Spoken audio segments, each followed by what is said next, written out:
Assalamualaikum, welcome back to my YouTube channel, Hayas Biology.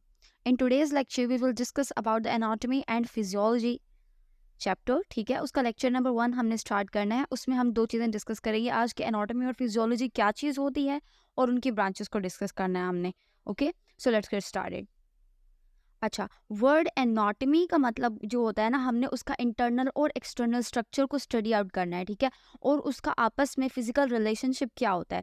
यानी कि anatomy जो है उसमें आप जो है आपकी बॉडी के जितने भी स्ट्रक्चर्स हैं ना, ठीक है, उनको आप स्टडी करेंगे. जैसे कि आपकी बॉडी का कौन सा स्ट्रक्चर को हम डिस्कस करने वाले हैं, आई को डिस्कस कर लें. ठीक है, आई के अंदर जो आपका रेटिना है उसको डिस्कस कर लें, उसके लेंस को डिस्कस कर लें. वो किस चीज़ में आ जाएगा, एनाटॉमी में आ जाएगा, जिसमें हमने स्ट्रक्चर को सिर्फ देखना है कि वो दिखता कैसा है. ठीक है, वो हो गया आपका anatomy. Physiology, physiology word function से निकला है. ठीक है, फिजियोलॉजी नाम से पता चल रहा है, सिमिलरिटीज है ना, तो आपने इसको मिक्स नहीं करना. फिजियोलॉजी का मतलब क्या होता है, आपने स्टडी करना है उसके फंक्शंस को. किसके फंक्शंस को, उन चीज़ों के फंक्शंस को जिनका आपने स्ट्रक्चर पढ़ लिया, वो फिजियोलॉजी होता है. इसलिए एनाटॉमी एंड फिजियोलॉजी हम हमेशा वर्ड एक साथ यूज़ करते हैं और एक साथ ही इसको हमने कैरी आउट करना होता है. ठीक है, ओके जी. अब उनकी ब्रांचेस को डिस्कस कर लेते हैं कि एनाटॉमी की ब्रांचेस कौन कौन सी हैं हमारे पास. सबसे पहली ब्रांच जो है हमारे पास एनाटॉमी की, वो आती है एम्ब्रियोलॉजी. अच्छा, एम्ब्रियोलॉजी को हम डेवलपमेंटल एनाटॉमी भी कहते हैं. क्यों कहते हैं इसको डेवलपमेंटल एनाटॉमी, क्योंकि इसमें हमने स्टडी करना होता है डेवलपमेंट किसी भी ऑर्गेनिज्म की. ठीक है, from a single cell to zygote and zygote to foetus. यानी कि एक सिंगल सेल से किस तरह से जाइगोट बनता है, यानी कि सेल्स मल्टीप्लाई करते हैं, वो जाइगोट बन गया. और फिर उस जाइगोट से किस तरह से एक पूरा न्यू ऑर्गेनिज्म डेवलप होता है, वो हम एम्ब्रियोलॉजी में डिस्कस करते हैं. जैसे आपको डायग्राम में नजर आ रही है स्टेप बाय स्टेप चीज़ें कि किस तरह से एक सेल से हमारे पास एम्ब्रियो बना. ठीक है, किस तरह से उसकी डेवलपमेंट हो रही है. तो वो सारी की सारी डेवलपमेंट के जितने भी स्टेजेस आते हैं, वो सारे हमने एम्ब्रियोलॉजी में डिस्कस करने होते हैं. अच्छा, वर्ड हिस्टोलॉजी है ना, ये माइक्रोस्कोपिक से निकला है. यानी कि अब आपने टिश्यूज़ की माइक्रोस्कोपिक स्टडी करनी है. यानी कि जो माइक्रोस्कोप होता है उसके ज़रिए से आप क्या करेंगे, टिश्यूज़ को स्टडी आउट करेंगे. क्योंकि हमें पता है ना, टिश्यूज़ हमारे नज़र तो नहीं आ रहे होते, स्किन जैसे नज़र आ रही है, आपके नेल्स नज़र आ रहे हैं, हेयर्स नज़र आ रहे हैं.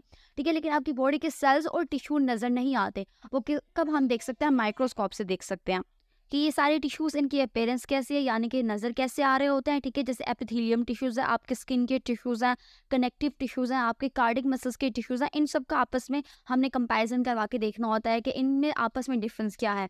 ठीक है, अब अगर हमने स्टडी करना है किसी के हार्ट टिश्यूज़ का, ठीक है, हम कार्डिक टिश्यूज़ को स्टडी करेंगे ना. अब ये तो नहीं कि हमने किसी पेशेंट के हार्ट को क्या करना है, उसको बीमारी है, ठीक है, उसको हम क्योर करना चाहते हैं या फिर एग्जामिनेशन करनी है हमने. ठीक है, तो हम उसके कौन से टिश्यूज को स्टडी करेंगे, उसके कार्डिक टिश्यूज की स्टडी करेंगे. ठीक है, अब ये तो नहीं है कि हम उसके स्किन की टिश्यूज की स्टडी कर लें. ठीक है, हमें स्किन के बारे में पता है, हम फिर भी इलाज शुरू कर दें दिल का. ठीक है, तो इस तरह तो नहीं हो सकता ना. तो इसलिए हिस्टोलॉजी जो है वो एनाटॉमी एंड फिजियोलॉजी की एक इंपॉर्टेंट ब्रांच है. देन उसके बाद आती है हमारे पास कंपैरेटिव एनाटॉमी. अब कंपेयर से वर्ड कंपैरेटिव निकला है, जैसे हम एक दूसरे के साथ आपस में कंपेयर कर रहे होते हैं ना, तो इसी तरह से हमने ऑर्गेनिजम्स को, यानी कि दो डिफरेंट स्पीशीज को आपस में कंपेयर कराना है. अब डिफरेंट स्पीशीज से क्या मुराद है, ह्यूमन ले लें हम और एनिमल ले लें. डिफरेंट स्पीशीज हो गया ना, या बर्ड्स को ले लें, आपस में इनको हम क्या करवाएं, कंपैरिजन करवाएं कि इन दोनों में कंपैरिजन क्या है, दोनों में सिमिलरिटीज क्या है. वो हम क्या कंपैरेटिव एनाटॉमी में डिस्कस करते हैं. उसको होमोलोगस स्ट्रक्चर कहते हैं. होमो का मतलब क्या होता है, सेम. यानी कि हम दोनों स्पीशीज के दरमियान सिमिलर स्ट्रक्चर्स क्या क्या हैं.